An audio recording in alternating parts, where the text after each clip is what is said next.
Welcome Lund loyalists to John Lund Unleashed. Those watching on YouTube, on the John Lund Unleashed and Bay Area Sports Collective channels. Viewers on X, Instagram, LinkedIn, and Facebook, and Lundos listening to the podcast on Apple and Spotify. John Lund Unleashed, brought to you by 𝐟𝐸𝐵L Sports Medicine. Got pain? Check out our revolutionary stem cell treatments. And guys, if low T is bringing you down, 𝐟𝐸𝐵L Sports Medicine can put you back in the game. Now all juiced up and ready to go, here's John. I didn't even realize I was on the screen there. Thank you. Joining us, it is a Hump Day Wednesday edition of the show, and to say that we are packed today is a massive understatement.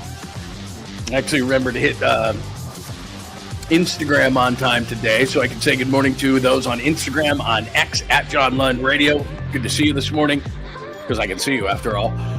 Thanks for joining us on YouTube, John Lund Unleashed. Please subscribe to the channel, tell all your friends and enemies. That would be outstanding so we can grow the community, which is also what a like does. A thumbs up tells the algorithm we're not half bad. So make sure you do that. Keep those alerts on. We send stuff all throughout the day. The Bay Area Sports Collective, which is the big B that you see in the corner there. Opposite John Lund Unleashed, that logo is the Bay Area Sports Collective. That means me. The Tom Tolbert Show means Polymac and Creative Tony, which is Polymax Particles. Wednesday, that means they're going to do a night flight tonight, so they do a nighttime show.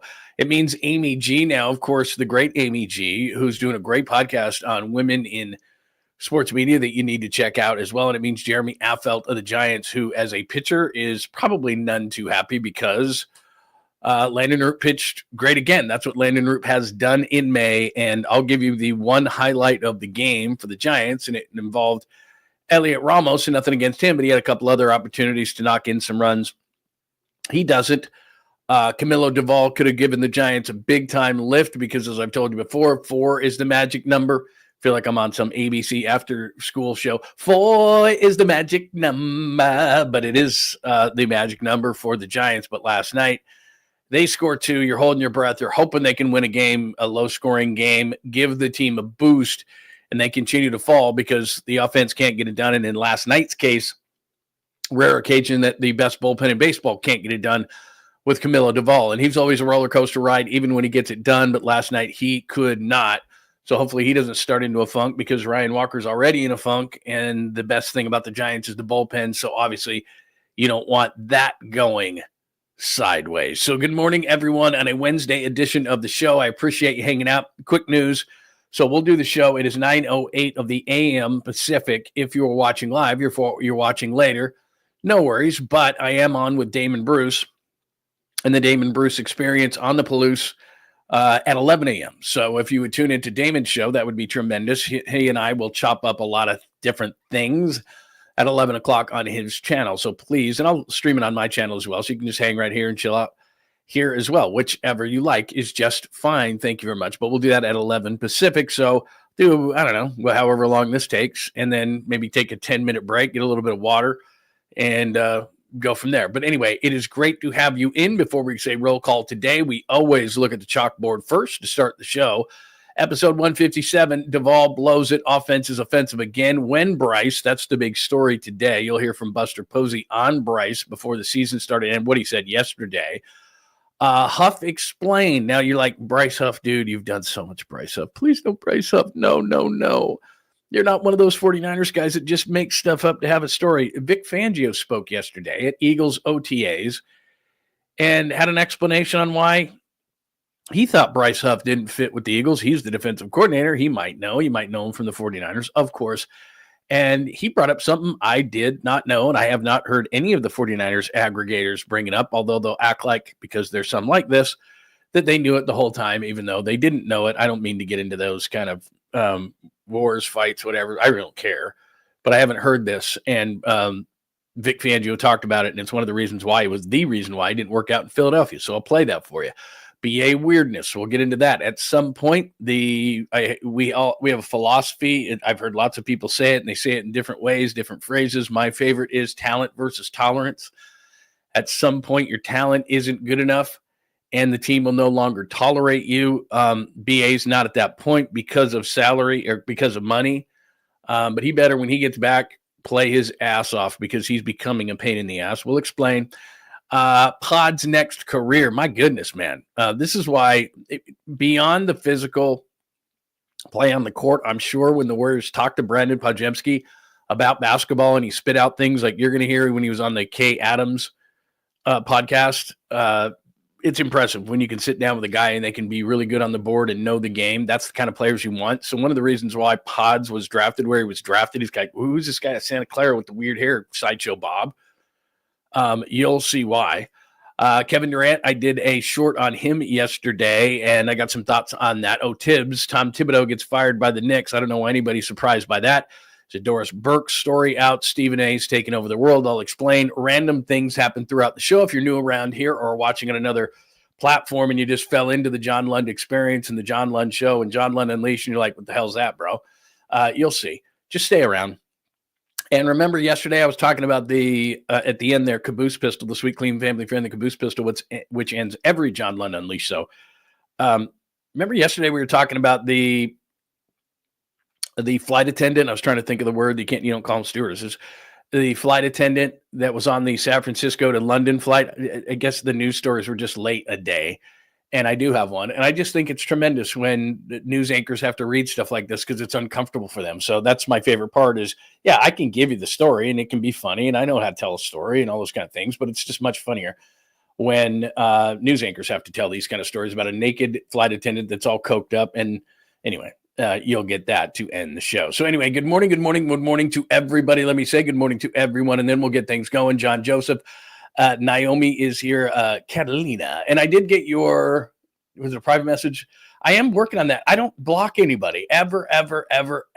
Like we weed the people out. You guys do it. And so I haven't blocked anybody. And Mark is great. And for some reason he's not showing up here, but I know that happened to Rock a New Era. So I've got my team, believe me, it's not a very big team, on it because I'm like, can you guys fix this, please? Great guy. And I'm trying to get it fixed. Dom, good morning. The 1-420, John Joseph. Awesome. Oh, by the way, Dom, Skills, I've got your dream and free of charge, of course. We'll get that up there. JJ Raider. Let's see. Did eye drops again today. You'd think I would learn. Taylor is here this morning. Joy, it's not a show without joy. You know that. Kenny, it's good morning to you. Good morning. What do you got there? You got an idea? I got an idea. Let's bring back 10-cent beer night in Major League Baseball. Rogers versus. Can you imagine being at 10-cent beer night in 1974? That would be amazing. What is that with today's in today's economy? What would 10-cent beer night be, like $1? I got a great story in a second. Remind me of it. Harry Johnson, hadn't seen you in a while. Harry, it is great to see you. I got this pitcher night story that we used to go to, and I still can't believe it. Anyway, we'll do it in just a second. Got to get through this first. I want to say good morning to everybody. Fozzie, it's good to see you, man. I haven't seen you for a while. It is great to see you. I understand. Pine Needle, good morning. Daniel, hello. All right.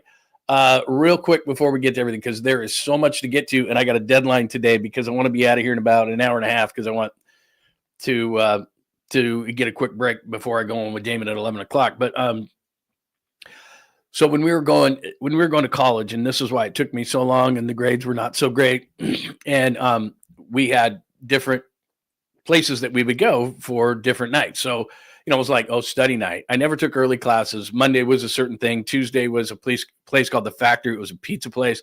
Friday at 3:00, they had a free beer keg and this thing. But anyway, I think I'm out of college, or I am out of college, and I am thinking I'm going to be a mature adult. And right down the street from my house, like 2 blocks away, is this bar, and they did penny pitcher night. Now, look, all they did was just hurry up and throw a pitcher, those little plastic pitchers that maybe have 2 beers, but so what? And they put a bunch of foam in them. So for every pitcher you got, maybe you got a beer and a half, but we didn't care. And so we would drink. The point was there was a certain amount of time or a certain amount of kegs. I think it was like 2 kegs or something. So, I mean, me and my buddies, given you're right out of college, so you're still eating top ramen and macaroni and cheese. We would suck those beers down so fast, just straight out of the pitcher. We wouldn't even pour them into glasses because the quicker you could get the pitchers back up there, the more beer you could drink. So this was like on a Tuesday night. And so Wednesday was like no production day, right? And I started out as a writer right out of school. So it was like, I'm making nothing. And they're basically, you've just got to do everything. You're shooting everything. You're writing everything. It's not so like social media today, but still, you got a job to do. You got a lot of things to do. And I'm covering every sport you could possibly cover, and just like go here for no money. And every Wednesday, I'm so hungover. Usually, people are like, I'll go on a Thursday, hungover Friday. I can stumble through a day. It's fine. But we do these penny pitchers on Tuesday nights right by our house. And finally, after we did about 6 months of that every Tuesday. And I finally just went, even I think I was 22 at the time, 21, 22, whatever, 23 maybe. College took a minute. But I was like, no more. And they're like, what do you mean no more? I'm like, I can't keep doing this. Like, my liver is like, stop. It's like, no. Like, every Wednesday I'm hungover and I just can't do it. And so anyway, there was the story of the penny pitcher. Why was I telling that story? I don't even know anymore. I really don't. All right. Camilo Doval blows the game last night. And it's so unfortunate because it's almost like we have to do this every single day. And at John Lund Radio on X, I'm sending this out after every single game, but just like the night before, in which Logan Webb was even better, he went 8 and gave up nothing. Landon Roop has been great in May. As you can see there, you can read, but I'll read it for you. 6 1/3, 4 hits, 2 bases on ball, 5 strikeouts, and guy deserves better. Best pitching staff in baseball, best pitching staff in May, and Landon Roop is like, cool. I'm keeping my job here. And it's getting to the point where Logan Webb is awesome, all-star caliber. Robbie Ray was pitcher of the month in May, all-star caliber. I think Hayden Birdsong is going to be a star. And if they just leave him alone and don't jerk him around, I think he's going to be a great number 3. Landon Roop is making a case to actually be the 4, and maybe Justin Verlander, who apparently had a really nice throwing session, 5. Kyle Harrison doesn't deserve to be kicked out of the rotation. Hell, they might have a 6-man rotation. I don't know. But they've got a lot of pitching depth, and we'll see what Buster does around the deadline if some of that pitching depth is gone for hitting. And we'll get to Bryce Eldridge in just a second because that's the huge story of the day. But if you missed the game last night, it's not really difficult. There's not very many highlights. In fact, there's one, and here it is. Struck well to center field. Merrill back. Merrill looking up. Out of here. And the Giants are on the board. It's 2-0. And that takes a lot of pressure off the Giants offense. All right. The reason I stopped it there, and thanks to NBC Sports Bay Area for that, the reason I stopped it there is you would think that. And in the third inning, I thought that. But let me be honest with me, okay? Be honest with me for a second, because the same thing I was thinking is the same thing you were thinking at that point. I wasn't thinking, woohoo, finally, the offense is going to break out. The offense is, there we go. This is just going to break the dam, and this offense is going to be great. That's not what you were thinking. That's not what I was thinking. What we were both thinking together, because we've been together so long that we have this telepathic nature about us, is that's it. When he hit that home run and he crossed home plate, here, I'll let it finish. There. Hit the plate, touch it, touch the plate. He kind of didn't let it run long enough. When he touched the plate, I thought, is that going to be enough to win the game? Are those 2 runs going to be enough to win the game? Because like I said, 4 runs is the key number for the Giants. So as Mike Krukow said, that takes pressure off the offense. Right when he said that, I went, no. As much as I respect and like Mike Krukow, and he's been great to me over the years, no, that's not what I was thinking. I was thinking they got to get more. I was thinking, okay, there's no relaxation in that dugout, and there's no real pressure off anybody, because the only guy who can hit in this lineup right now is Elliot Ramos. And later on in the game, there were opportunities, the 9th inning being one, when the Padres scored their runner with 2 out. They got a hit from Jake Cronenworth, and with 2 out and Jung-Hoo Lee at the plate, the Giants didn't. And they didn't with Ramos the time before that. And Ramos hit into a double play before that. And, they had the right bats up at the right time, but there's really only one consistent bat, actually 2. There's 2 consistent bats in the lineup, and that's Ramos and Flores. Mike Yastrzemski, honestly, I've got my hands together. I'm praying, because I don't want to say anything bad about the guy, because, again, great guy. I've talked to him a million times in the dugout. He's a super guy. He's exactly what you'd think he'd be. He's a baseball lifer. He's a junkie for baseball. He's a fucking 4th outfielder. I'm sorry, but I've had it. I've had it, man. And Mike Yastrzemski is the type of guy that tells you where your organization is.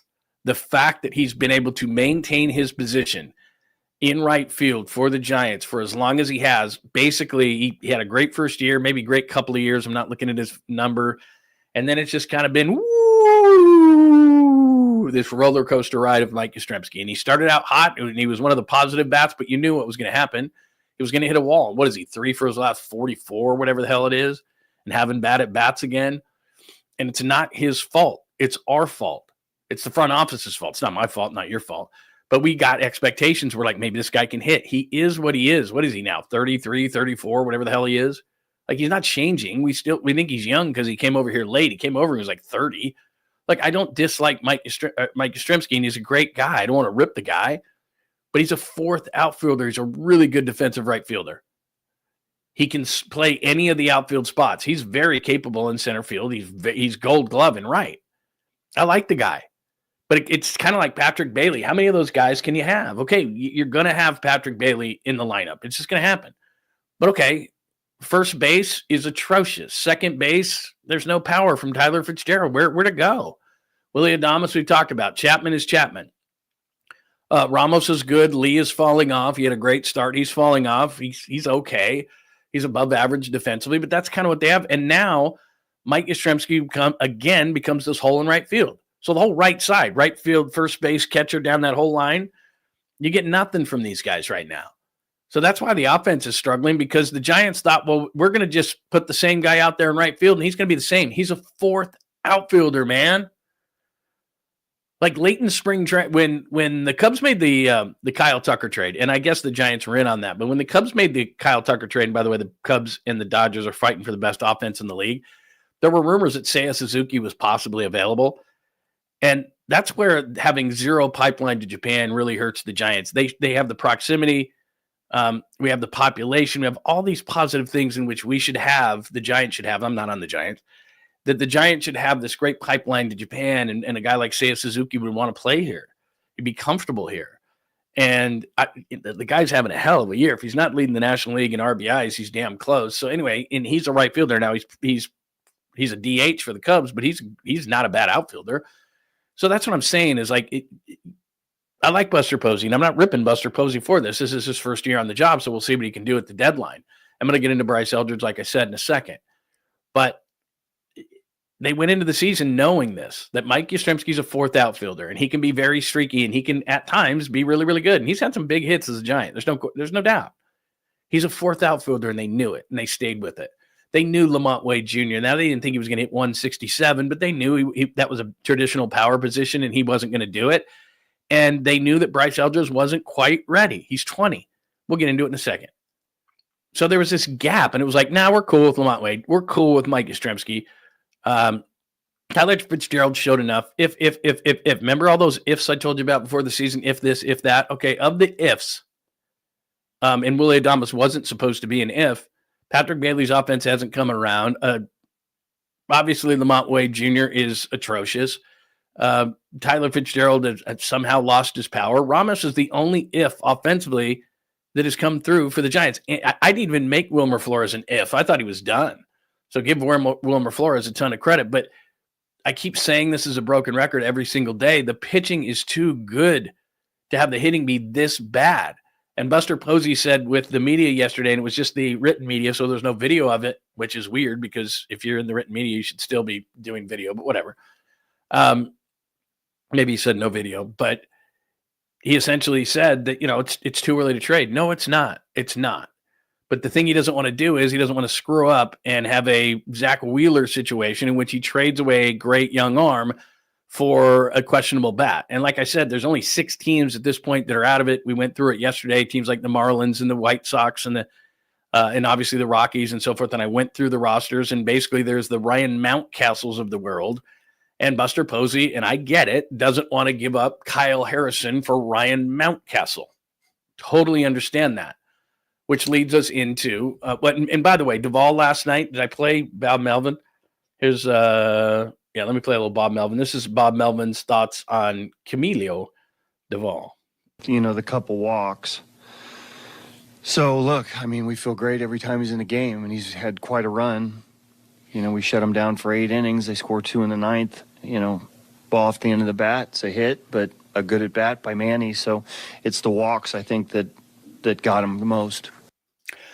And that's Camilo Doval. And for as good as he can be, even at his best, he can fall in love with the slider. He can get wild. He can, he's a torture kind of a relief pitcher. He's a torture kind of a closer. And that's just how he's going to be. And he's always been that way. And it drives you crazy because just from the layman's eye, you go, this guy can throw 102 and elevate the fastball and nobody can catch it. Mariano Rivera threw one pitch. And I'm not saying you can just throw fastballs, mix the slider in. But to me, when I watch Doval, I see him fall in love with the slider so much when he's got 102 in his pocket. And if he just elevates it with that whippy arm, I think he's pretty much impossible to hit. But he seems to fall in love with that slider. Hey, it is what it is. They've got pitching coaches. They've got people. They know better than I do. But he drives you crazy. But from a standpoint of what am I worried about right now, I'm not really worried about the bullpen. Maybe I need to be later. Doval, it happens. You're not going to close every game. Let's not be unrealistic. That was a bad one, though. They needed it. They only scored 2, but they just needed a win last night. They just okay, fine. Ramos gets us a 2-run shot. We don't score the rest of the night. Landon Rupp's a young pitcher. We get him a win. All right, let's go back out there again. This is a 4-game series against the Padres. By the way, I'm going to go to tomorrow's game and screw around down there, talk to some players and everything else. But look, I'm not here to be worried about what the bullpen is doing. They've been the best part of the Giants, and they had an off night. And Doval is a roller coaster ride. It's just what he is, even when he gets it done. So that's what it is. But it's back to the offense. It's back to what are they going to do, and that leads us to the chalkboard, which is when BRYCE. So let me get a couple of things up here for you. First of all, this is out of Alex Pavlovich's piece. I've got so much on the board today, but it's because there's so much. Oh, here's Alex Pavlovich. A little bit of what Buster Posey said yesterday to the media. He says, this is what Buster said. We most definitely want to put him, Bryce Eldridge, in a position to be successful. But yeah, ultimately the goal is to win games at the big league level. Bryce Eldridge is back at AAA, wins a promotion, blah, blah, blah, blah, blah.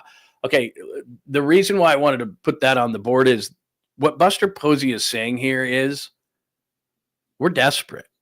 We're not going to trade early because believe me, he's made the calls. Everybody knows that of all the positions offensively in baseball, the Giants' first base is probably the biggest need in all of baseball. The Giants needing a first baseman, the biggest need in all of baseball. So you're telling me that it's not even Buster who's had to make the calls or the text or whatever. It's other teams trying to rip them off. Hey, you know what? We'll give you Ryan Mountcastle for Kyle Harrison. I don't know if the A's are calling going, hey, we'll give you. The A's are just falling into an abyss. And if you could combine the Giants and the A's, that would be great. The Giants pitching, the A's hitting. A guy like Brent Rooker, he just signed a $66 million contract. That's not a bad one. Obviously, it's not a huge one because that's not what the A's do, but the A's did uncharacteristically give out some contracts this past summer. But Brent Rooker in right field instead of Mike Yastrzemski, what you'd probably have Ramos go to right field and Rooker go to left field. And while Rooker is, by his standards, not maybe having the year he had last year, he's still having a damn good year. He would definitely be hitting in the middle of the Giants order. But if I'm the A's, it does match up from an A's perspective. The fact that they're in Sacramento, would they make a trade now? It's still forced. It's still, it's Buster. So maybe there's a different dynamic. But the A's have some sticks. I know Andujar's down, but he could, he's an outfielder. He could play left, move Ramos to right. He's not a bad hitter. You remember with the Yankees, hit a bunch of home runs. I would concentrate on Rooker. Rooker could play left field and Ramos could play right field. But the A's are going to go, okay, which of these young pitchers do we want? Birdsong, I'm saying absolutely not. I don't know enough about 𝐬𝐮, but it depends on what the Giants think. They seem to have a bunch of other pitchers behind that. I would absolutely call the A's and say, what do you got? You're going to get ripped off at this point. I understand that. It's far too early. So what the BRYCE Eldridge, and I can get this off the board now, but what he's saying, let me just go back to that. We most definitely want to put him in a position to succeed. So what he's saying there is, yeah, we don't want to rush him. So we want to put him in the position to succeed, which means we don't want to rush him. But yeah, ultimately the goal is to win games in the big league level. So he's saying it out of both sides of his mouth. Yeah, we don't really want to rush him, but you know what? We got to figure something out at first base. That's what he said. We don't want to rush him, but we got to figure out first base. And figuring out first base is more important than potentially rushing him. And that's what teams do now. Kansas City, their top prospect who was drafted last year out of Florida in the, top 5 pick? I think he was 4th. He's already up in the big leagues. We see it all the time. Guys get rushed all the time because the point is we got to win big league games. And if you lose your confidence because we brought you up too early, then that's on you. Teams used to protect that like hell. Like, oh, he can't lose his confidence. He can't lose his confidence. Well, anymore, sorry, man. No more Lamont Wade Jr. We're trying Casey Schmidt, who got a hit last night. But, it had one nice dig out on a Willie Adames play. Had another one where he probably should have had it but didn't. But the guy's learning on the fly at first base because they got nothing. 𝐿𝐻𝐿 is not a first baseman. He's a DH, and then you'd move Wilmer to first. But again, you don't want Wilmer out of his element. Like, he's hitting well as the DH. Like, don't want to screw with that. So while Buster will downplay this as far as Bryce Eldridge is concerned, they're not bringing him up to AAA because, that's the natural progression of things. No. They're taking it. They're bringing him up to Sacramento because he's coming up. He's coming to San Francisco sooner rather than later. I guarantee you that. If they continue to struggle at first base, which why wouldn't they? So essentially, what has happened here is Buster's gotten the calls. He hasn't even had to make the calls. Other teams are like blood in the water. They're sharks. We can steal some good young pitching for the Giants. Right? And so that's what they're doing. And they're calling Buster going, how about Harrison? How about Birdsong? How about 𝐬𝐻𝐿𝐫𝐷? How about this guy? And he's got flashes in his head of Zach Wheeler going, no. And so what they're going to do, and I've told you this before, is they're going to exhaust every single option. That probably means Luciano gets a chance at first. Bryce Eldridge gets a chance at first. My concern now becomes, can you stay in this wild card race? Because with this offense, you cannot, clearly. The pitching is phenomenal. The hitting is awful. They are literally on the opposite ends of the spectrum. Best pitching right now, worst hitting, worst offense. And we're used to this around here, the ballpark this, the ballpark that. But if you look at like Willie Adames splits, for example, he's terrible. He's worse on the road. He's bad everywhere. He's worse on the road. So this whole thing about, he's pressing because of the park. Well, it's not what the numbers say. He's playing bad everywhere, but he's playing worse on the road. So I don't know how that works. But now we're getting to the point where it's like, okay, first base, you can't find one. Can you find an outfielder? I mean, there's a gazillion outfielders. Is there anybody in the system? Is the organizational depth so pathetic that then there's not an outfielder either? Like, there's no one? And I know they put 𝐿𝐻𝐿𝐫𝐷 in right field. And he made a nice catch that 𝐮𝐬𝐜𝐫𝐢 Lee should have probably got. But anyway, it turned into a great catch by 𝐿𝐻𝐿𝐫𝐷 last night. But I don't think he's the answer. He's big. And he looks like a lumberjack. And, he can swing it and all this kind of stuff. And I don't know. We'll see. I mean, maybe he can surprise us. But if I'm the Giants, I'm scouring outfielders now. I'm looking at first baseman now. The Orioles are out of it. They've got some guys. The Marlins are out of it. They've got some guys. The A's are out of it. They've got, as I mentioned, Rooker or Andujar. There's guys out there. It's just the price is prohibitive. It is a seller's market until the end of July. And then those teams who want to move guys, then it maybe becomes a little bit of a buyer's market, but it depends on how desperate you are. But right now, if you think about it like real estate, we are in a seller's market. They're dictating that they're just getting way too much at this point of the season. And that's obvious because we're not at deadline day. So Buster Posey, by bringing Bryce Eldridge to AAA, has said, before we give up a young pitcher that we don't want to give up, which you and I talked about yesterday and the day before, because the offense has sucked for a while, he doesn't want to do that. And I get it. But at some point, I just think it's probably too early for Bryce Eldridge to save this offense. It's way too much of a burden for that. But I think he's going to be here sooner rather than later. If I was a betting man, what's today? And I am a betting man. Today's June 4th.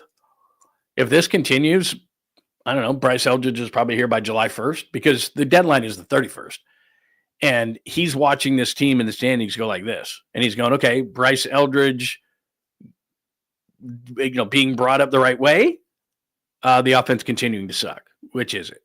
And if you give him a spark, then that's it. Because they're going to try everything organizationally.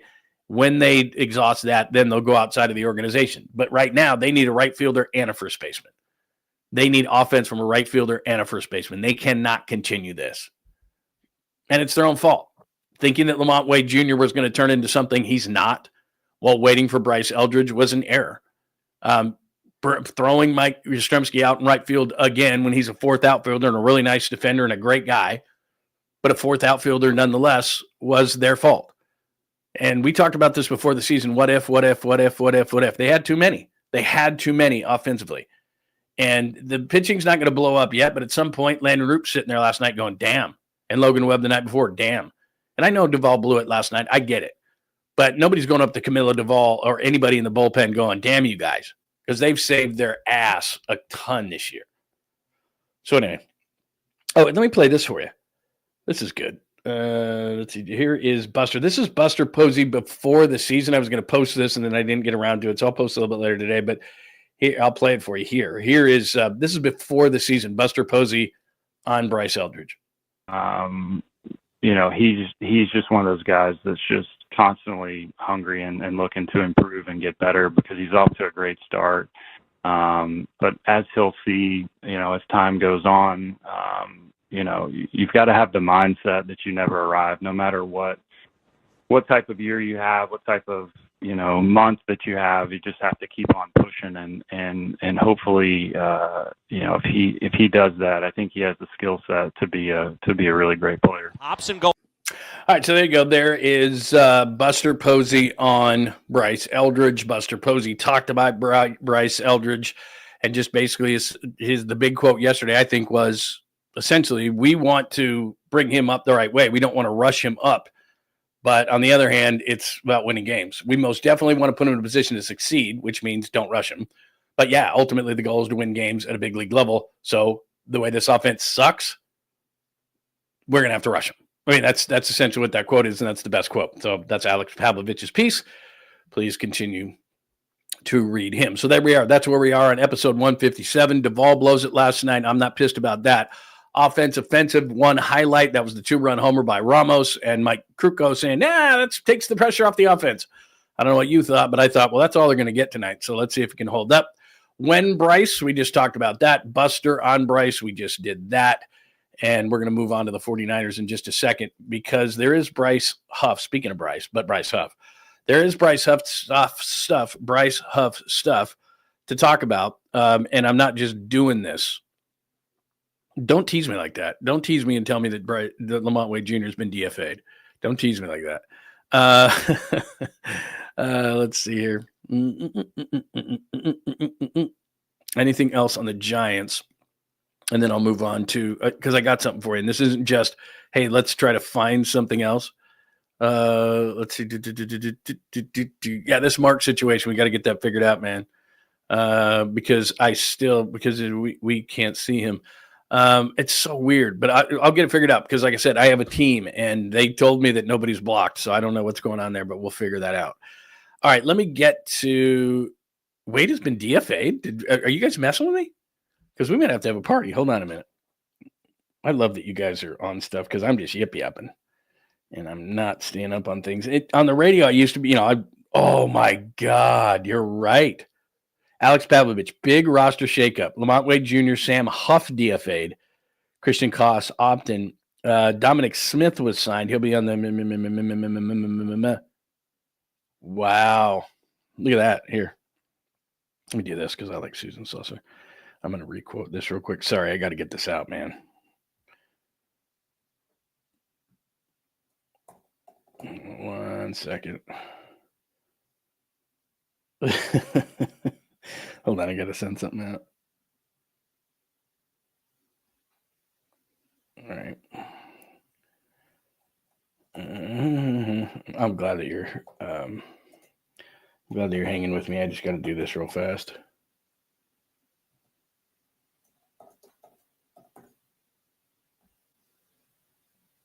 And just when I was doing the Wade, I was doing some Wade-o-meter or something like that.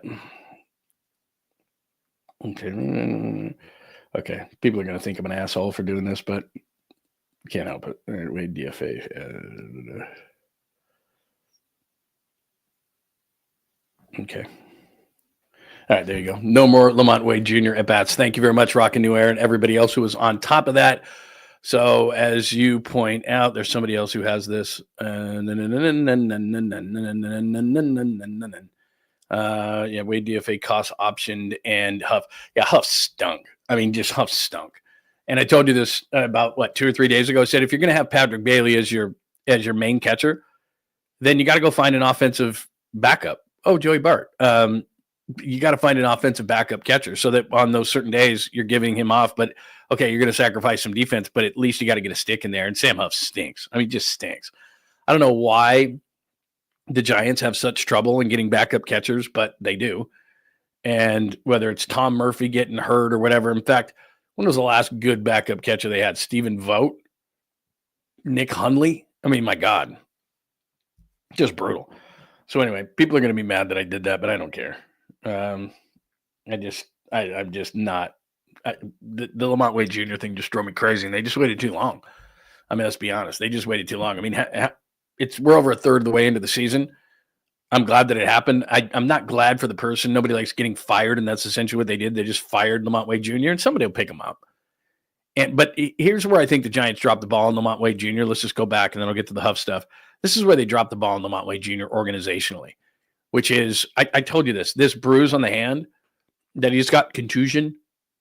He goes back to Arizona. That's an injury. That should have happened weeks ago, a month ago. And they just should have said, hey, man, let's bring you back to Arizona. Maybe he said no to it. We're not going to Sacramento. We're going to go to Arizona, and we're going to retool this. We're going to revamp this. We're going to take the pressure off you. We're going to get you in a good headspace because that's, we know sports. You've played it. His head was spinning. Do this, do that. It's almost like, when you go to your golf swing, mine sucks, and there's buddies behind you. Do this, do that, do this, do that, do that, and you got 50 things in your mind, and you're like, and I never slice, and you slice it off into the woods. That's what it's like for him right now. He's probably got 50 different people telling him 50 different things.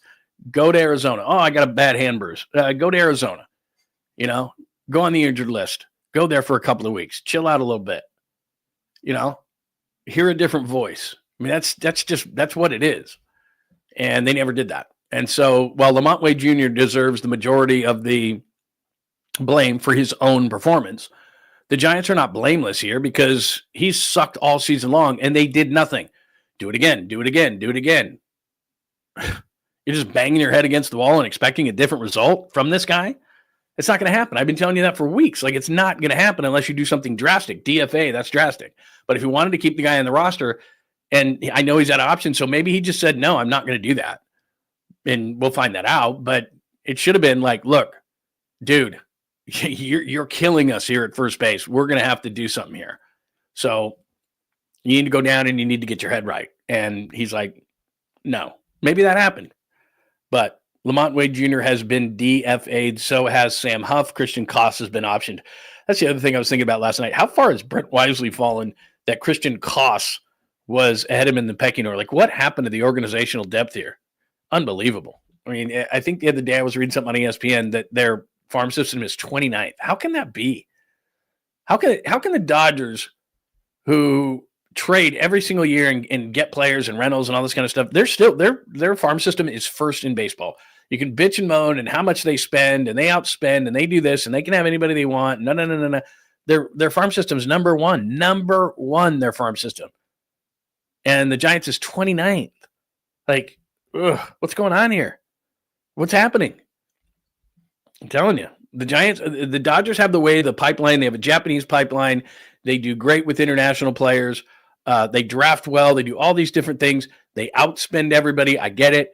But organizationally, they're solid. I'm sorry to have to say that, but you want the truth, right? You don't want smoke blown up your ass every single day. That's why you come here. And the reality is they're doing everything right.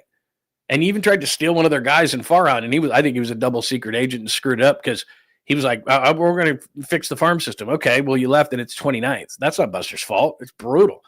Anyway, some of it's on Lamont Wade Jr., but some of it's on the Giants too. They didn't make any type of adjustment with Lamont Wade. Now, behind the scenes, did they? I'm sure they worked with him every single day in the cage. I'm sure they busted their ass with him. But reality is they didn't do enough. And they didn't send him out. And that's what I would have done. I would have said, look, early on in this process, I've been saying this for weeks and weeks and weeks, got to go down, not to Sacramento, not to Richmond, not to San Jose. You're going to go back to Arizona, and we're going to retool this whole thing mentally and physically. And they never did that. Now, maybe he said no. Just saying. All right. So there you go. No more Lamont Wade Jr. No more Lamont Wade Jr. That's a breaking story. Let me give you by the way, if you want your stuff read 100%, questions, comments, thoughts on this show, all you have to do is flip a super. That would be awesome. Thank you very much for supporting the show. Night Lamont. Yeah, not late night Lamont. Night Lamont. Look, I don't want to sound like I'm celebrating someone's demise. Someone will pick him up. Someone will pick him up because he has a little bit of a track record of success. Remember, he came from the Twins. He didn't even play against left-handed pitching. Remember that? He had I think he might have had 16 career at-bats when he came to the Giants against left-handed pitching. So, I mean, look, the guy came a long way. During 2021, much like a lot of those guys that year, just had career years from Crawford to Belt to everybody was like anybody that touched, Giants ground was awesome that year. And Lamont Wade Jr. was that. I mean, Lamont Wade, late night Lamont and all that kind of stuff. It was great. But he just hasn't been the same since, and he can't keep carrying a guy hitting 167. It was ridiculous. And he gets DFA'd. So there you go. Night Lamont. Thank you, Pine Needle. Much appreciated. As always, Lamont Wade Jr. has been optioned. All right. There is so much going on. Let me see. Okay. There's so much going on. And remember, I am with Damon Bruce at 11 o'clock. So make sure you tune in. You can just stay right here because what I'm going to do is we're at 9:47 and I'm not even close. I've got so much stuff to do. So episode 157, DOVAL, offensive offense, when BRYCE, Buster on BRYCE. And then we just heard that Lamont Wade Jr. has been DFA'd.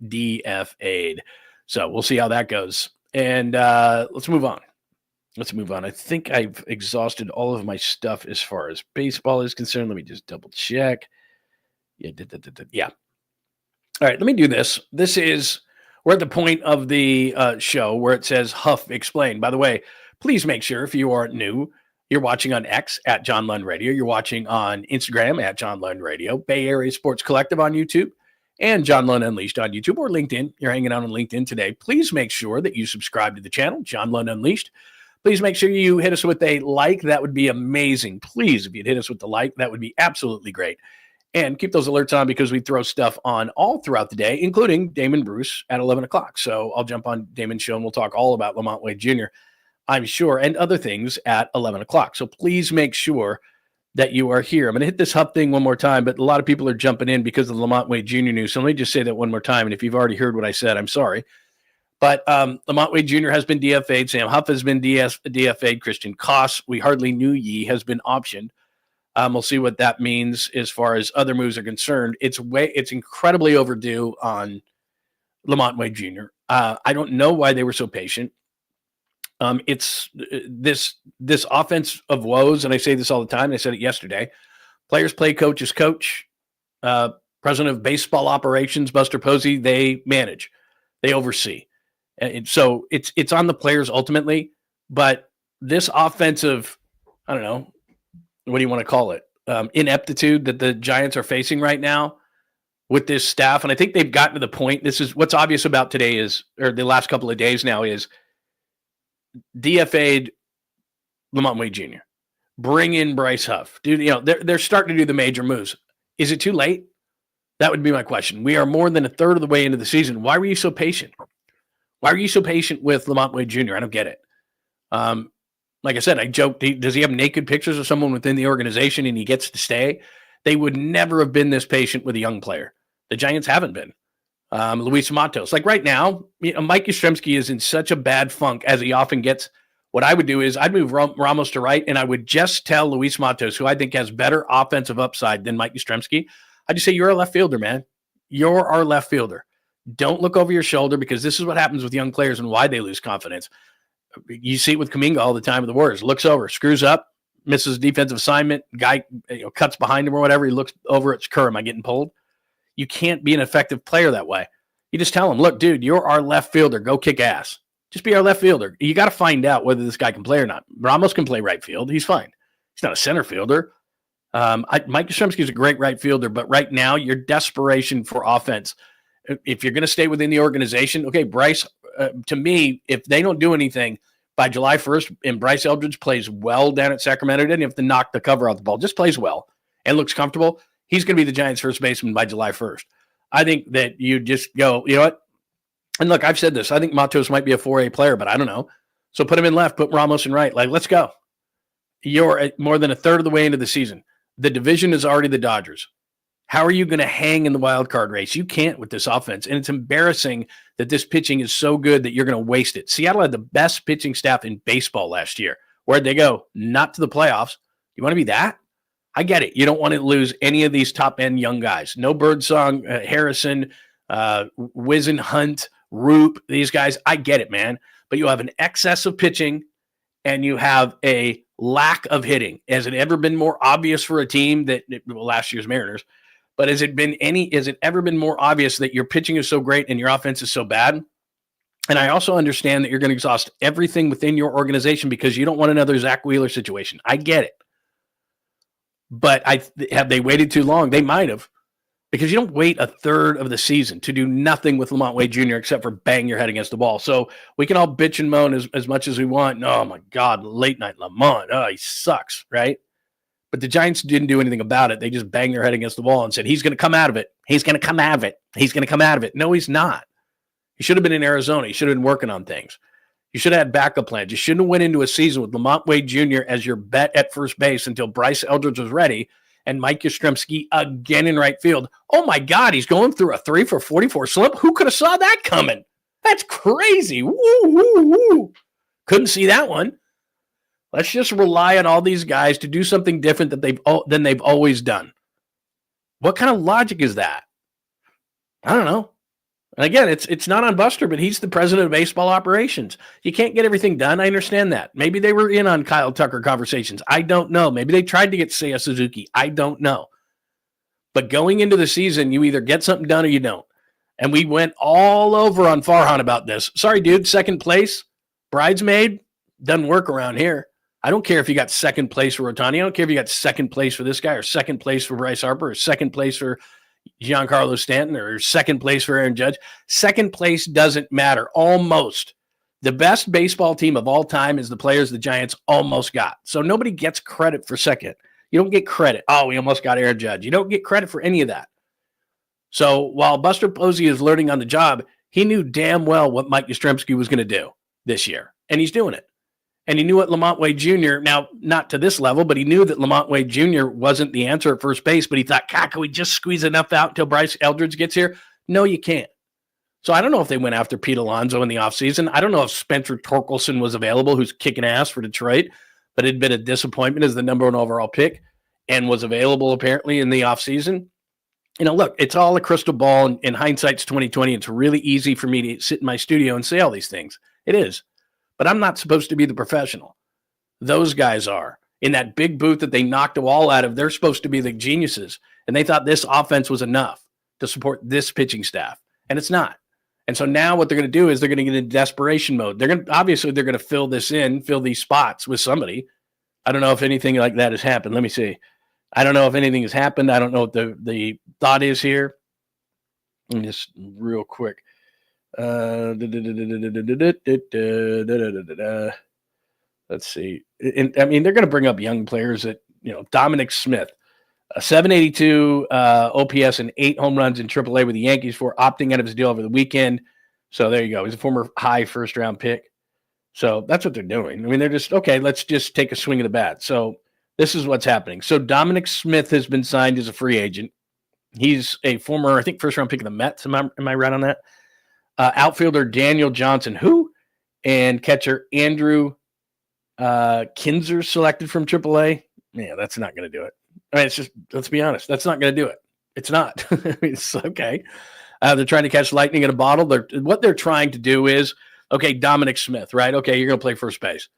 They're just trying to get someone in place before they ultimately have to and have no choice but to bring Bryce Eldridge up. I mean, these are just temporary moves, and they're not going to do anything. He doesn't want to give up the required players pitching, which he has excess of, to get the offensive players, the Brent Rookers, again, those aren't perfect players. And at the deadline, they're still not going to be perfect players, and you could still get burned. And I understand why he doesn't want to lose this pitching, because Buster Posey caught Tim Lincecum and Madison Bumgarner and Matt Cain in one World Series. And he's thinking to himself, this is how we win. Pitching, timely hitting. So they're just trying to get lightning in a bottle with a few of these hitters so they can get some timely hitting. He knows they're not scoring 5, 6, 7, 8 runs a game. He's saying, let's keep it down, but we got to get the 4. We got to get the magic number of 4. And so they're bringing in a bunch of names. He's hoping to get lightning in a bottle. Probably not going to happen, but you know what? Weird things happen where guys get DFA'd and they kind of bounce around to organizations, and all of a sudden Brent Rooker happens. So they're hoping for that. Probably not going to work, but it's the way it is. Oh, look, again, my philosophy: players play, coaches coach, management manages. So it's everybody's got a chunk of blame here. We played the blame game yesterday. Buster Posey in the front office, but again, Buster the player, Buster the person, love him. But we got to be objective here and say Buster the front office guy. He's the head of everything. It's not Buster, just Buster, and he's learning on the job. But you shouldn't have had Mike Yastrzemski and hoping they could do something else. And you shouldn't have had Lamont Wade Jr. and hoping that he would do something else. Hope. No, that's not it. That's not a strategy. And that's what they did. And so now they're scrambling because they don't want to give up what's required, which I don't blame them, but they don't want to give up what's required. They're between a rock and a hard place because the deadline where everybody gets serious and you can actually get a deal, a fair deal, isn't for another 6 weeks, 7 weeks. And you know who's going to be out of the playoffs by then or out of the playoff chase? The Giants, and they'll be a seller, not a buyer. So we'll see. We'll see what happens. I'm not overly encouraged by what I'm seeing. So it's great. Lamont Wade Jr. is gone. No more. Don't have to suffer through his at-bats anymore. But Dominic Smith, let me just look up Dominic Smith real quick. Sorry. I'm going to put this on the screen for you. I know I was going to move on, and I may not be able to get to everything today because in an hour, I'm going to Mets. Told you. Man, am I smart. Just kidding. Here's the deal for Dominic Smith. Let me put this on the board, okay? Give me 1 second. And we will share the screen together and do a little Dominic Smith talk. All right, there it is. Let me go back. Let's talk about Dominic Smith. Oops, sorry, wrong thing. Share the screen. You guys are probably already doing this. You probably already beat me to it, but let's have a little fun, shall we? There is Dominic Smith, Southern California guy. Knew that. First round, 11th overall, 2013. So he's not a young guy. Played with the Mets. Career 2,046 at bats, 246 batting average, 259 RBIs, 717 OPS. Not horrible. It's a little bit below average. Been around a long time. Like I said, I remember him when the Mets first came up. He was their big, great next hope at first base. Never hit more than, 12 home runs in a season, 2023. Not horrible for Washington. So he was with the Mets for a long time where he was drafted in the first round. Got 500 – is that his career high? Got 586 at-bats in 2023, 12 home runs, 46 RBIs. You can see this. 12 home runs, 46 RBIs with a 692 OPS.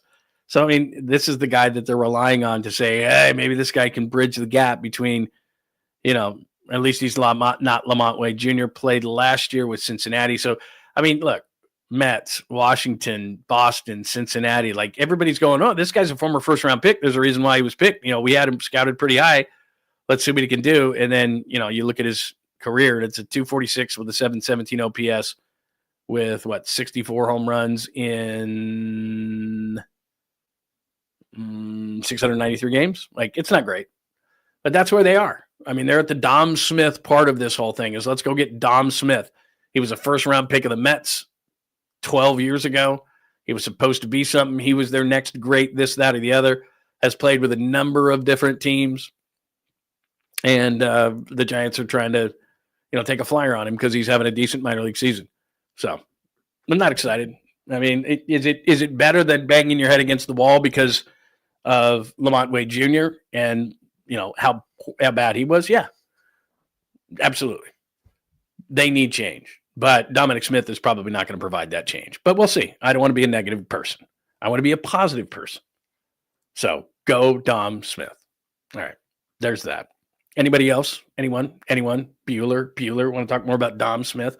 Look, one side of it is Lamont Wade Jr. is gone. No offense to the personal, but it was pathetic watching these at-bats, and it gave me heartburn, and I was drinking heavily because of it. Maybe that was just me. But that's not a terrible thing to have him gone. To replace him with Dom Smith is just, I mean, honestly, it's like putting a blindfold on and swinging at a Camilo Doval fastball or slider. It's probably not going to work. But what they're trying to do is, okay, let's give Dom Smith a month at first base. And Dom Smith, a month at first base, okay, he's not any better. Bryce Eldridge has had a month at Sacramento. He's looked pretty solid. Bryce Eldridge, first base. That's what they're going to do. They're going to give Dom Smith a month. And then they're going to, he's a left-handed hitter. They're going to give Dom Smith a month at first base. If he's not effective, Bryce Eldridge is going to be a Giant by July 1st. That's what's going to happen. Then July 1st, the price goes down every single day. Again, I like to use real estate as a comparison. The longer a house goes on, you start lowering the price. Well, July 31st is the deadline. What spurs actions? Deadlines.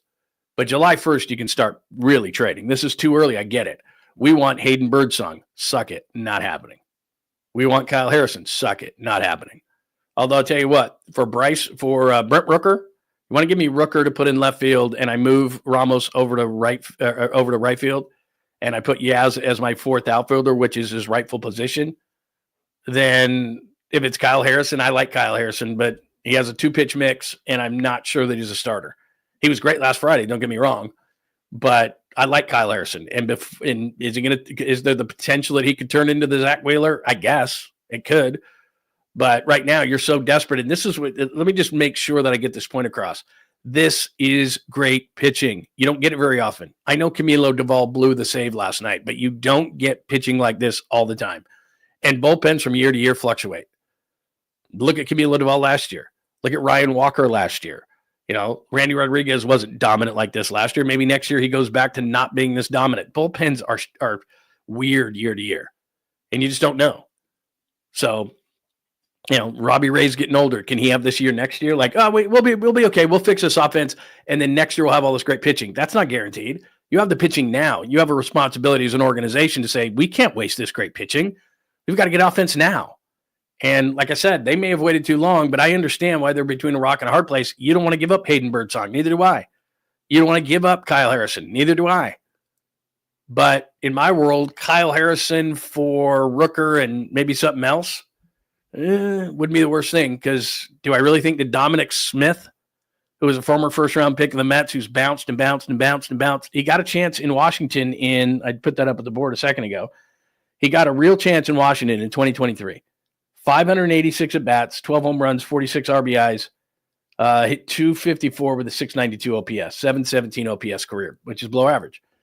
Now, compared to Lamont Wade Jr., that's freaking Barry Bonds, right? A 717 OPS, oh my God. What's Lamont's? Like sub 600 for sure. It was like 540 something, 530, 520. Down, lower. I'm playing the prices right here. 520, 510, 492. It was atrocious. So anything better than that, yeah. But do I think Dom Smith is going to be the answer at first base? He wasn't for the Mets when he was supposed to be as a first-round pick. And they gave him 1, 2, 3, 4. They gave him 6 years. Went to Washington, went to Boston, went to Cincinnati. And there's a picture of him for some reason on Baseball Reference in a Yankees hat. So, I mean, at this point, he's a journeyman. So, yeah, you're blindly throwing a dart against the board because you're that desperate. But to go back to Bryce Eldridge, they didn't just bring him up to AAA so that he could see the capital of California. They brought him up here because he's going to be up here soon. And then they're just bridging the gap with Dominic Smith. And when he shows that he's not able to do it, then we're going to see Bryce.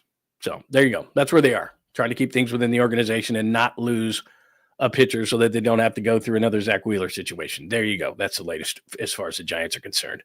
All right. I've been teasing this. And like I said, I'm going to get out of here at about 10:30, 10:45 so I can get ready to go on Damon's show at 11 o'clock. So let's table the Giants for just 1 second. By the way, I want to say this. John Lund Unleashed, thanks for joining us. Please make sure you subscribe on the YouTube channel. Hit us with the like. That would be outstanding. And make sure you have those alerts on, because I'll do a whole separate thing today on Lamont Wade Jr. I'm going to do a little deeper dive into Dominic Smith, all that kind of stuff.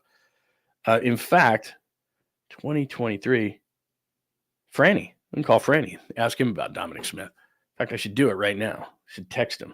Tell him to come on the show. Hang on a second. Let me see if I can do that on the fly.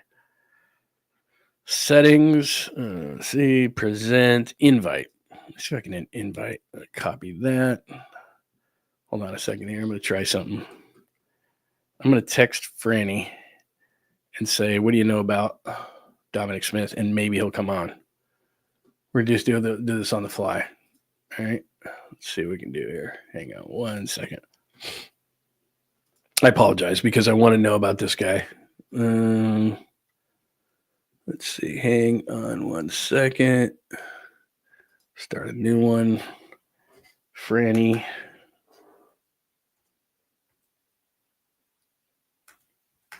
Oh, sorry.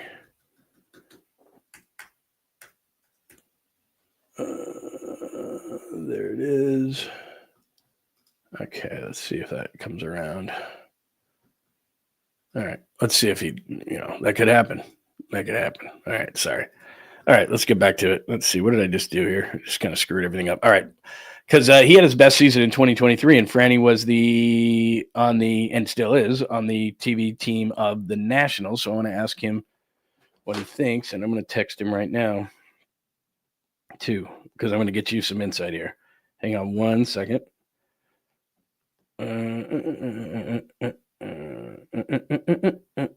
Why isn't my text coming up? Hang on. Franny. My God, man. I've never had problems with text until now.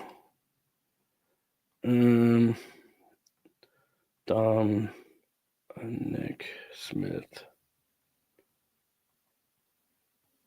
Okay. There you go. All right, let's see if we can get anything out of that. Hit him up with a link and hit him up with a text, and we'll see if we can get anything on Dom and Nick Smith. But I gave you everything. I mean, I don't know. He'll let us know on some insights because he was behind the mic and that everything. All right, we've been saying this forever. So episode 157, it kind of took over a life of its own, but it should in those kind of situations. Lamont Wade Jr. has been DFA'd. Sam Huff, we hardly knew you DFA'd. And Christian 𝐶𝐿. Ooh, watch it. I almost said, yeah. Christian 𝐶𝐿, I don't have to worry about that now, has been optioned. So that's the deal. Dominic Smith, the big name, used to be a first-round pick of the Mets, has come in. They're going to try to bridge that gap between now and when Bryce Eldridge comes up to the Giants, which is not going to be too long from now. All right, I told you that I would get into some other things. So we're at DOVAL offense. When Bryce, Buster on Bryce. After Buster on Bryce, Wade DFA'd, and now we're to Huff Explained. Now, the thing I mean by Huff Explained, Bryce Huff, now of the 49ers, and it's official. I'm not being a 49ers aggregator in which I'm trying to come up with something to talk more about Bryce Huff because it's a slow part of the season. That's not what I'm doing. During OTAs yesterday in Philadelphia, Vic Fangio, our old friend, used to be the defensive coordinator of the 49ers, was asked why it didn't work out for Bryce Huff in Philadelphia. This is what Vic Fangio said. Better. And when he hurt his hand, he tried to play with it a couple weeks. It wasn't going good because he was reluctant to use his hand. And then when they operated on it, he had to play with a big cast on his hand, which basically rendered his hand useless, and then rendered your arm useless because you can't use your hand. That really, had an effect on him. And, we just come out of draft season, and the first thing you see when they put a guy's name up on the board, his hand size, his arm length, well, he lost all that. And in that, while he was out, Nolan got more snaps, J.O.'s got more snaps, and things evolved. But I think he'll do fine in San Francisco. Let me get me back on the stage. And sorry, I'm texting with someone right now. Tried to get some information on Dom Smith. And again, I'm not overly enamored. And if you're just joining the show, Dominic Smith is now a Giant, the former first-round pick of the Mets back in 2013. He will replace Lamont Wade Jr. He'll probably play a lot of first base. He's a left-handed hitter. 717 career OPS, not great. Was supposed to be the great hope at first base to solve things for the Mets. Was never that. And has 64 career home runs in 693 games of the 717 OPS. Best season was in 2023 when he was with Washington. That's why I'm texting my friend Kevin Franzen. 12 home runs, 46 RBIs that year, but that's only a 692 OPS. But compared to Lamont Wade Jr., who was just DFA'd, sorry, I've got to text some more. And like you said, kids are laughing at me. That's fine. Compared to that, then that's a great thing. But I hadn't heard anybody, even though they're going to take credit for him, and I know certain 49ers aggregators or people who cover the team or whatever, especially in this kind of a forum like YouTube and so forth, they'll say, I knew that. Well, no, I didn't hear anybody say that. So they were like, everybody went back to the Jets tape. I did. I played Jets highlights. I didn't play any Eagles highlights when they acquired BRYCE Huff. I played all Jets highlights. I was like, look at him as a Jet. He had 10 sacks. He had 21.8% pressure rate with the Jets. Like everything was Jets. 2023, 10 sacks with Robert Saleh. That's going to be the guy. That's going to be the guy. That's who they're going to get. And so I hadn't heard anybody say, like Vic Fangio just said there. First of all, people are saying it wasn't a fit. It probably wasn't because they didn't ask BRYCE Huff. BRYCE Huff is a third down edge rusher who goes and gets the quarterback and really is perfect for a wide nine because it's all about speed. And he's fast. He's a speed third down rusher, which I've said this before. His cap number is $7.95 million. They're still going for it. You don't do that for a third down pass rusher. He's not going to be on first and second round down. If he is, then that means either Mikael Williams got hurt or Mikael Williams just ain't ready. And he's only 20 years old, like I've said before, with the least amount of snaps as an edge rusher in the draft last year. So maybe Mikael Williams isn't going to be ready. But the number one thing he could do in college was set an edge. Pass rusher is, or as a pass rusher, TBD, to be determined. But he can set an edge. So he sets an edge on first and second down. BRYCE Huff comes in, rushes the passer, edge guy, speed guy coming from the wide nine. He and Bosa meet at the quarterback. Hopefully those big guys give a push in the middle. And that's why BRYCE Huff was acquired and is going to get paid. Redid his contract with the Eagles. But I hadn't heard that he had a hand injury. So given that he had a hand injury, then what he said is they had a bunch of young guys, Nolan Smith, who was a guy out of Georgia, because that's what they do. Mikael Williams is from Georgia, but all the Georgia guys on the Eagles, well, Nolan Smith was really good, and they were getting contributions from other people, and they didn't need. They're looking at BRYCE Huff going, sorry, bro, when you were out hurt with the hand injury, these guys stepped up, and we don't have a place for you now. So that's exactly what happened. That's what Vic Fangio just said. I never heard anybody say that. So that's good news for BRYCE Huff, which is he thinks it's injury related, and Vic Fangio thinks he's going to be good in San Francisco, which is good. And technically, he'll be in Santa Clara. All right, so there is Huff explained. BA weirdness, I'm going to hold that just because we did so much time on the Giants and so much on Lamont Wade Jr. being DFA'd. I'm going to hold that for Damon's show because Damon and I talked about what we were going to talk about, and that was one of the things that he put on the list. So I'm going to wait. So at 11 o'clock, make sure that you are here because I'll stream it as well. And Damon Bruce will obviously stream it on his channel, but we'll talk, and we'll talk about BA a little bit. He's just doing some weird things. And at some point, talent, tolerance, but money's involved here. But it ain't the 49ers way. I know that. Let me play this for you. This is impressive. So, the Warriors take Brandon Podziemski, and he's certainly worth the 20th pick in the draft. When they were saying last year that Brandon Podziemski was untouchable, I was like, whoa. And I still think that. I mean, he's very few, if any, players are untouchable. If you gave me 𝐬𝐿GILGEOUS-ALEXANDER, Jalen Williams, Chet Holmgren, 3 first-round picks, Steph Curry's is a member of the Oklahoma City Thunder, right? 𝐬𝐿GILGEOUS-ALEXANDER and Jalen Williams and a first-round pick. Steph Curry is a member of the Oklahoma City Thunder. I mean, Steph Curry is not untouchable because if you gave me all that talent from Oklahoma City right now, I'm trading Steph to Oklahoma City. No one is untouchable in sports. They're just not. No one is. I don't care. Who's the best player in all of sports? Just every single sport. I don't know. Pick a quarterback. Probably because it's the most important position in sports. So, I don't know. Patrick Mahomes. I want to say Patrick Mahomes. There's a price for Patrick Mahomes from somebody that Kansas City would actually take.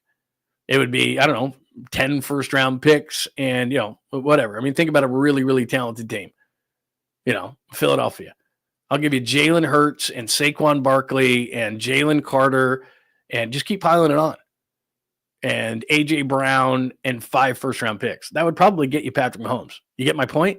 There's no untouchable. So when they called Brandon Podziemski untouchable last year, I'm like, will you stop it? He's not untouchable. But I can see now why they drafted him where they did. They took him 20th. And I was like, who's this guy from Santa Clara? I live in the Bay Area. I never heard of this guy. But he's got a post-career already set. Maybe most NBA players could do this, but I mean, and you get scouting reports, so it's not like he doesn't know. But I mean, this dude should be on TNT, not Draymond Green. Listen to Brandon Podziemski break down the NBA Finals with Kay Adams. Both offensively and defensively. Got it. So I think the Pacers, on any given night, they play 10 guys, I think. And, there's games where all 10 of them score in double figures. And so you don't always necessarily know where the points are coming from with Indiana. And I think that's what OKC is really good at stopping. You know, you look at the Timberwolves, they know the majority of the points are from Randall and Ant. And so they're really good at taking that away and forcing others to beat you, where Indiana's like, we have a pass first point guard and Tyrese, and then a bunch of other guys, Nembhard, Tyrese, Benedict Mathurin, Neesmith, all guys that can like get buckets at random times of the game. You saw Neesmith's come back against New York, just him single-handedly, and he's a role player. You know, you put TJ McConnell in, he scores his buckets, so it can come from anywhere with Indiana. And I think that's the thing that's going to be challenging for OKC. But OKC's, you know, they're the best team in the NBA for a reason. And they won 68 games, not by mistake. And, you know, they got the same thing where, you know, the points can come from anywhere on any given night, whether it's, you know, Shea, J-Dub, Caruso can have 20, Isaiah Joe can have 20. Jason Wallace could have 20, so it's like it can come from anywhere, and I think that's what's going to be. He's better than Kendrick Perkins. He's better than Stephen A. Smith. He's better than, I mean, dude. And that's the kind of thing that it's obviously it's about your talent, but when you can go into a room, I don't care if it's the NFL, the NBA, I'm sure it happens in Major League Baseball, but I'm more familiar with the NBA and the NFL drafts, having covered them, and a guy can impress you like that and talk about it and talk about the team and talk like, he's a basketball junkie. There's no doubt about it. But I mean, he just broke down the NBA finals. You could see Kay Adams' face the whole time. Like, oh my God, seriously? That was awesome. I mean, I saw a story the other day and we haven't gotten to it yet, that Steph Curry may want to get into broadcasting. He doesn't want to get into broadcasting. He's royalty. All right. He's royalty. He's not getting into broadcasting. But even Brandon Podziemski right there, just rattling it off like it was nothing off the top of his head, and knowing exactly how many Oklahoma City won, and going, you know, this is what they do, and this is where they get their scoring, and this is like, shit, they're going, dude, right on. I mean, that's a young guy. He's like, obviously he's a junkie for the game, but obviously he's reading his scouting reports and he knows what the hell's going on. I think 3/4 of the NBA probably couldn't do what he just did. That was impressive, man. That was impressive. Other things to discuss as far as the NBA, and then we'll get back to, I'm gonna flip back to the Giants because that's the big story. But let me get through the chalkboard here, which you do every single day. Tibbs gets fired. Tom Thibodeau gets fired by the Knicks. I don't know if that surprises anybody. Having done radio on the East Coast and the Midwest in places in which sports is everything, it's not optional, it's everything. The Knicks, even though it's erroneous, even though it's not right, even though they're stupid for doing it, James Dolan has owned the Knicks for a long time, and he's chewed up and spit out Larry Brown, Don Nelson, Phil Jackson. He almost did it to Steve Kerr. Can you imagine if Steve Kerr took that Knicks job? He almost did before he took the Warriors job because Phil Jackson was there and he respected Phil so much. Lenny Wilkins. I mean, some of the greatest of all time. Think about that. Think about that list that I just rattled off to you. They've had some of the best coaches of all time with the Knicks. None of them have won a championship. None of them have succeeded. Pat Riley got the closest, and he ended up still getting chewed up and spit out by New York. They have a misguided belief that anything less than a championship is a failure. That's the way that city is. And if you look at the Yankees or how many times the Giants go through coaches, or the Jets go through coaches, or whomever, they just keep firing through them. The Mets go through managers because there's so much pressure there that if you don't win, like if there's progress, like the Knicks, they got to the Eastern Conference Finals. And with that team, to me, even though I think they have a lot of talent, but with that team, it's still flawed. And I think they got about as far as they could go. Now, Tom Thibodeau is a tough guy to be around. He reminds me of Harbaugh a little bit, and it's just basketball. And he rubs players the wrong way. I know they do that poll every single year, and the coach that you least want to play for, and it's always Tom Thibodeau at the top. He's very demanding, and he doesn't seem like he has anything else going on in his life. You know, Greg Popovich's like, I like to drink wine. Don Nelson likes to suck down beers. You know, all these other guys, they have stuff, and it's not just alcohol related. They just have other stuff in their life. It's not that basketball's not important. It's just they got to get away from it. Tom Thibodeau doesn't, and that's a grind. So part of it is the Knicks players and front office and such. There's just he'll get hired by somebody, and then he'll burn out there, and then he'll hire, you'll get fired. He'll go somewhere and burn out there. Like that's just what he does. And so part of it is his personality. Part of it is New York thinks that they deserve a championship in every single sport, every single year. and progress is okay, but it's not what it is here. Like, we have patience. We'll have patience on the West Coast for something. Continuity, if you look at continuity, like what kind of player do you want? What kind of mentality? Like, then you bring in a new guy and you have to start all over again. We want a different kind of a player. We want to play a different kind of a game. Now, it's not as drastic in the NBA. Everybody tries to play the same style, switchable players, non-position players, starting to get size back in the game, but not size so that a guy can go down on the block as a true number five, a true five, as a true center. You want the rim running type of a center. You want the Evan Mobley types, right? That's what you're looking for. See Miles Turner in the NBA finals, that kind of stuff, Chet Holmgren, like that's the bigs that you're looking for nowadays. So it's not exactly, but there's a certain way that everybody kind of wants to play, and that's not always been the case in the NBA.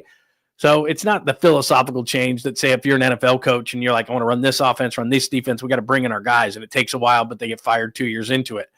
But it's kind of both ways. It's Tom Thibodeau is a burnout kind of a coach, and New York doesn't think that just progress is good enough because there's so much pressure, and it's like, oh, you didn't win it, you're out. You didn't win it, you're out. I mean, seriously, go look at the Knicks coaches or front office types. Like I said, Pat Riley, Phil Jackson, Larry Brown, Don Nelson, Lenny Wilkins. I mean, some of the best coaches of all time have taken a swing at that job, and none have won a championship. None. I mean, it's just how it is. Pat Riley got close, but Michael Jordan's Bulls denied him every single time. And they've brought in, they've spent money on coaches. They've done all those things. They've tried time and time and time again. I mean, seriously, Steve Kerr dodged a bullet. If Steve Kerr went to New York, he's long gone. Maybe he makes it a couple of years because they just don't care. And Steve's probably too nice for New York anyway. I mean, he can be a red ass, but he's too nice for New York anyway. And so he'd have been out a long time ago. I don't know. He'd probably be back in the broadcast booth. But he goes to the Warriors. I mean, that's the thing. Do I want to go left in life? Do I want to go right? He was going to the Knicks. At the last minute, the Warriors swooped in, and he's like, well, I do live in Del Mar. I do live in Southern California. It'd kind of be nicer to be a little bit closer to home. And, yeah, the Warriors kind of look what Mark Jackson left me here. This ain't bad. And, it's obviously the rest is history. But he was this close to taking the Knicks job. And he'd have just been another, guy in the scrap heap. Steve Kerr, next. So that's what Thibodeau's become. Kevin Durant, I did a short on this. If you go to John Lund Unleashed, you can check this out. Kevin Durant, there's lots of rumors now. San Antonio's the latest this morning, which would not surprise me whatsoever. They have a treasure trove of young players and picks, and they have the number 2 pick in the draft. And if I'm Phoenix, that's who I would target. Houston has been talked about. Obviously, Jalen Green was very disappointing in the playoff series against the Warriors. I could see Jalen Green and first-round picks and maybe Durant going to Houston. I have a weird sneaking suspicion that New York, where Kevin Durant, when he was going to Brooklyn, didn't want any part of New York. Because I'm trying to get into Kevin Durant's mind, which is nearly impossible, but I'll give it a shot. I could see Kevin Durant. Jalen Brunson is a really good player, but he doesn't own New York like Steph Curry owned the Bay Area when he was so great. And Kevin Durant was coming into a championship team. Kevin Durant could look at the Knicks right now going, I could be the piece to put them over the top. Indiana won the East. Jason Tatum's going to be rehabbing an Achilles injury most, if not of all, next season. They're not going to be a factor that way. Cleveland just fell on their face. The East is open. So he looks at it on the Knicks and says, I go to the Knicks, and I'm with Jalen Brunson, and I've got Mikal Bridges and these guys. And essentially what the Suns would be saying is, hey, let's get Karl Anthony Towns to the Valley, and we put him with Devin Booker. They were buddies at Kentucky. Those two are gonna vibe, even though I'm not a big Karl Anthony Towns, but Karl Anthony Towns seems to be the guy who's the scapegoat in New York. So he's with his buddy. Kevin Durant comes to New York, and if they were to win a championship, he would be the toast of the town in New York, in the number 1 media market in the country. He would be hailed a king. That's what he wants. He wants a championship on his terms with his team, does not want to play second banana to a Steph Curry or anybody else, has tried the super team route. Nice try in Brooklyn, James Harden. Nice try in Phoenix. No, didn't have enough depth. So he's sitting there going, it could really end my career in New York. I go to New York, I win a championship. That's considered my team. Jalen Brunson's not a bigger star than me. I ride off into the sunset, and I win a championship with the Knicks, and everybody loves me. Now, again, I'm getting into Kevin Durant's head. Could he go to San Antonio? Sure. Could he go to Houston? Yeah. Somewhere else? Sure. Yeah, absolutely. He's not coming here. Not coming to the Warriors. But I could see him thinking the Knicks could be the key. ending the championship drought there, at least getting to the NBA Finals, and riding off into the sunset with what would be considered his team in the largest media market in the country. Sounds good on paper. It's just that Kevin Durant is probably the most sensitive superstar athlete we've ever seen. And I said this in the short. He attacks people with egg avatars. It's like, dude, he's got 7 followers. Like, why are you worried about that guy? But he fires at him. It's like, dude, I learned a long time ago. Like, you're not going to win in that battle. You're just going to look stupid. But okay, do you, Kevin Durant. I'm just saying. Doris Burke is something that I want to bring up very quickly here. You get in trouble when you bring up Doris Burke. Let me bring this up real quick. Here it is right here. Doris Burke, a spot on ESPN lead NBA broadcasting team is, quote, not guaranteed for next season. Andrew Marchand, who does the media work for New York Post, I think. ESPN executives will debate if they feel Burke is better on a 2-person team opposed to a 3-person team. I'm not a fan of hers. It has nothing to do with her gender. She is well prepared. She works hard. This isn't a shot at her. This is just a personal thing. That's why I love the guys from TNT. They just have fun. And the ESPN pre-post game shows, and they've gone through so many iterations of it. They don't get it, man. It's sports. It's life's toy box. Stop being so fucking serious. Like, this is not a war. This is not politics. Have fun, man. Laugh a little. Genuine laughing. Have fun. Don't get so angry. You know, that's just what it is. Just have some fun. Just relax.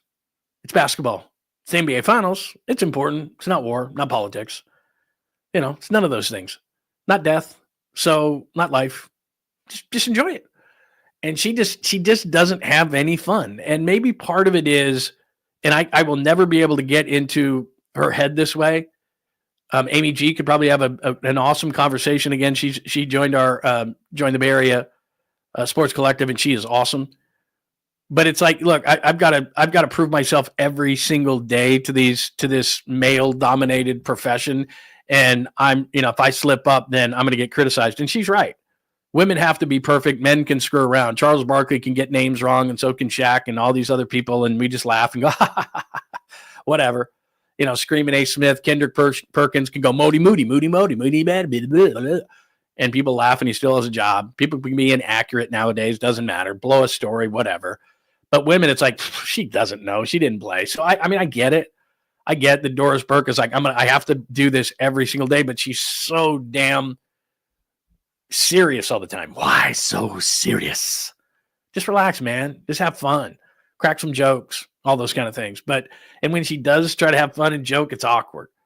So anyway, that's another thing they have to improve. Like, all right, Inside the NBA is coming there. That's a massive upgrade. And it sounds like they're going to do the same things, the pre, the post, the late night stuff. And they're saying they're not going to touch the show. We'll see. But they're saying that. So that's a massive upgrade. But the broadcast itself, outside of Mike Breen, I'm sorry. I mean, Kevin Harlan and Reggie Miller are better. Like, maybe you don't care about broadcast teams. I love Mike Breen, Jeff Van Gundy, Mark Jackson. Say what you want about Mark Jackson as the Warriors coach. That was a great broadcast team. It was a great broadcast team. We talk about chemistry all the time.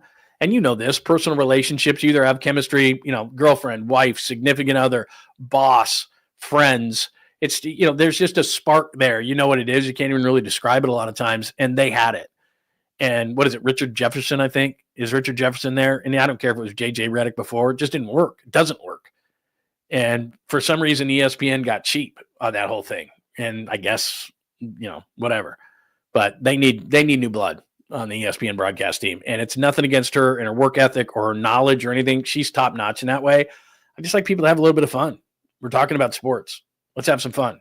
Everyone busts their ass all day. They sit on the couch and they want to watch the NBA Finals, and they don't want, it to be broken down like it's a war or something.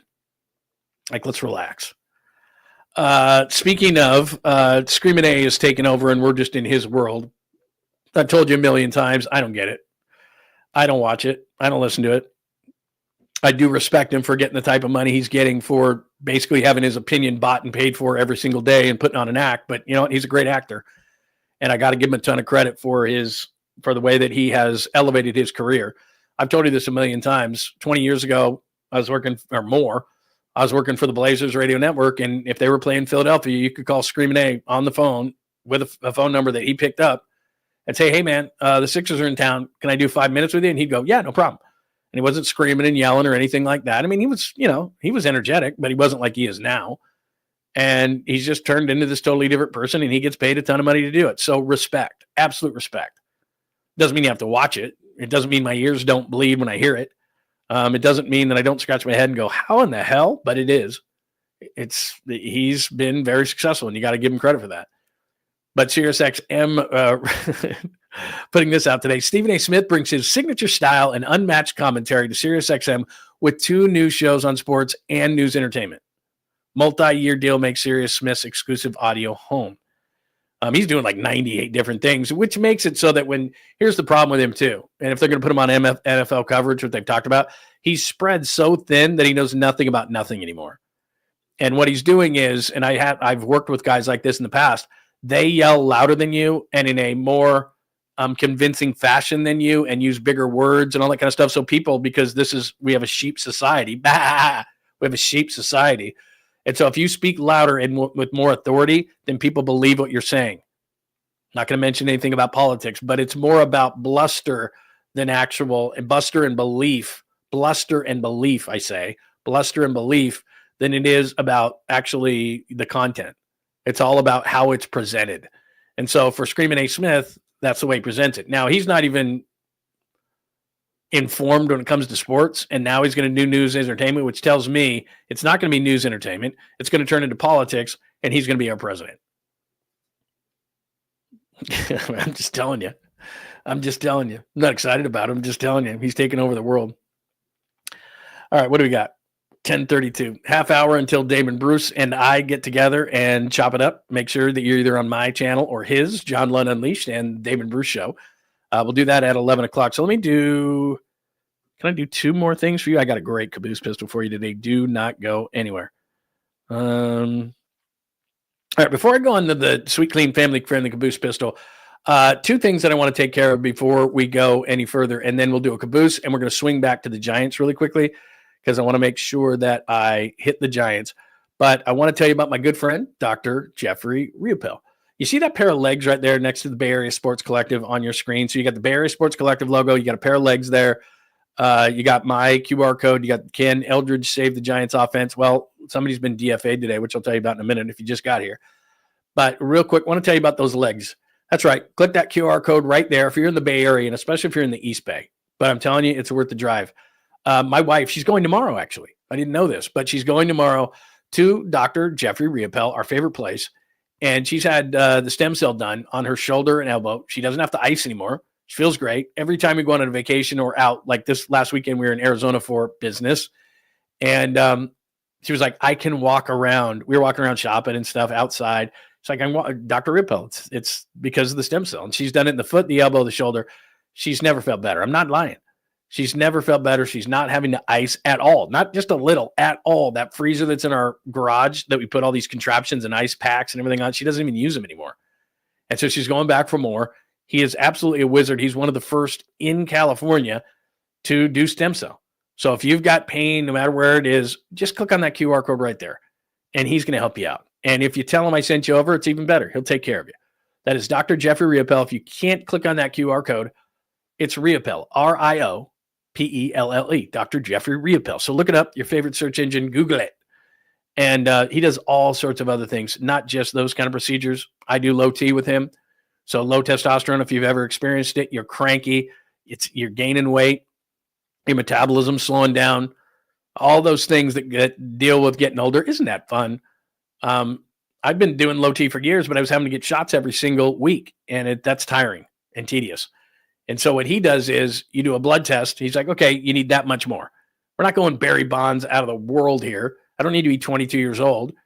What he's just doing is he's just getting me up to where I need to be, and I've never felt better. So look, you can believe me or not, but it's 100% the truth on both of those things. Whether it's stem cell, whether it's low T, Dr. Jeffrey Riopel, that is the guy. So one more time, click it, make an appointment. That'll just take you to the website. You can see all the procedures that he does, men, women, all these different great things that he does. And if you don't click that QR code, I understand. Maybe you're a little slow on the draw.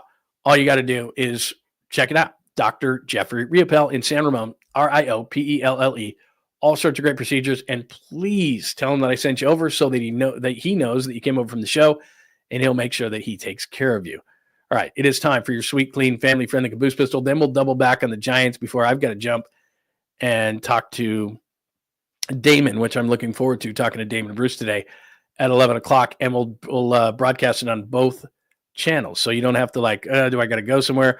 You can stay right here, and I will post it right afterwards. I will make sure that we post it, and so that you can just jump back into that room. It won't be in this room, but it will be in a room, and we will make sure that we get you in there. Let me play the sweet, clean, family-friendly caboose pistol right now. John Lund Unleashed presents the caboose pistol. Wedged in the crack of her buttocks. Somehow, someway, Lundo thinks this is the best way to leave a final impression on you for the day. The old caboose pistol, everybody has one. Did you say caboose pistol? I know some women who could hide a machine gun in there. Yeah. Leave me out of this, you weirdo. Here's John. Oh, real quick.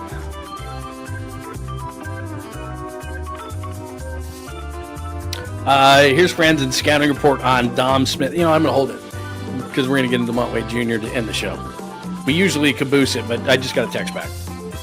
Can't jump on, but he's giving me a scouting report. All right. So if you're new to the show, welcome. If you're watching on X at John Lund Radio, may I invite you over to John Lund Unleashed on YouTube and to subscribe. Hit the like button and put those alerts on. But it would be nice if you subscribed on John Lund Unleashed if you're watching on Instagram or X. Also, the Bay Area Sports Collective. That is my show, Tom Tolbert. Tonight, Night Flight for Polymac and Creative Tony. That is Polymax Particles. Amy G. Did I say Tom Tolbert? I did. Jeremy Affelt, Rod Brooks. So lots of great shows, the Bay Area Sports Collective. So make sure you are subscribed to those things. I do love that you're watching on X and Instagram. But if you're new here, welcome. But so yesterday, I gave you two caboose pistols. I'm trying to think of the one. Oh, the one was the motorcycle guy who ran over the alligator and went flying. Played that for you. Is the alligator okay? That's what I cared about.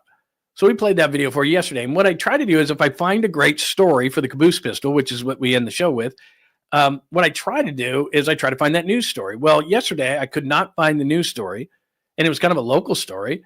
It was British Airways, and there was a flight attendant on there, guy, and he apparently was all coked up and drunk, and they found him naked dancing around to music in a lavatory, which those are disgusting, by the way. In a lavatory, I do everything I can to not go into a lavatory. It could be like a 6-hour flight. I'm just like, not going. They're worse than an outhouse to me.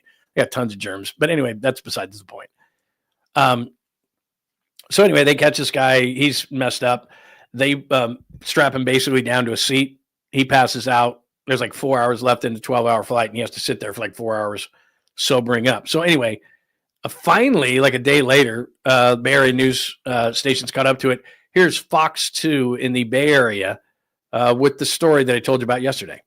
Flight from SFO to London was arrested after he was found dancing naked inside one of the plane's restrooms.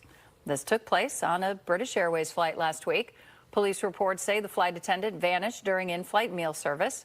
He was eventually found in a business class bathroom. Staff had to dress and restrain the flight attendant for the rest of the 10-hour flight. When the plane landed, he was taken into custody. Police are still investigating what led up to the incident. I just love that they have to do that. They probably hate it. They're probably drawing straws. Whoever gets the short straws to read the story. We do some more time. Just when she talks about the naked part and how uncomfortable she sounds. A flight attendant on a flight from SFO to London was arrested after he was found dancing naked in. When he was found dancing naked, she's just like, the voice inflection. When he was found dancing naked, it's like, yep. That's great. Thank you for that. See, because I just think a lot of times the story's a great story, funny story, very caboose worthy. It's just when the news story, when the news anchor is very professional, there's a war going on right now and politics, blah, blah, blah, and and there's a robbery and there's a murder. And then all of a sudden they got to go to, and there's a naked guy in a plane. It's just, I love it because they're so professional. And then they're like, I especially like it when they show their face while they're telling the story, and sometimes they'll break into laughter and things like that. But anyway, she did a fine job. Planes restrooms. This took place on a British Airways flight last week. She was very professional about it. Good for her.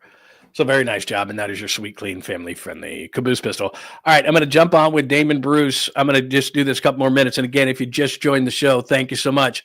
You should know that, and again, people had my back on this whole thing, so thanks to the fine, sweet, clean community that we have here with John Lund Unleashed.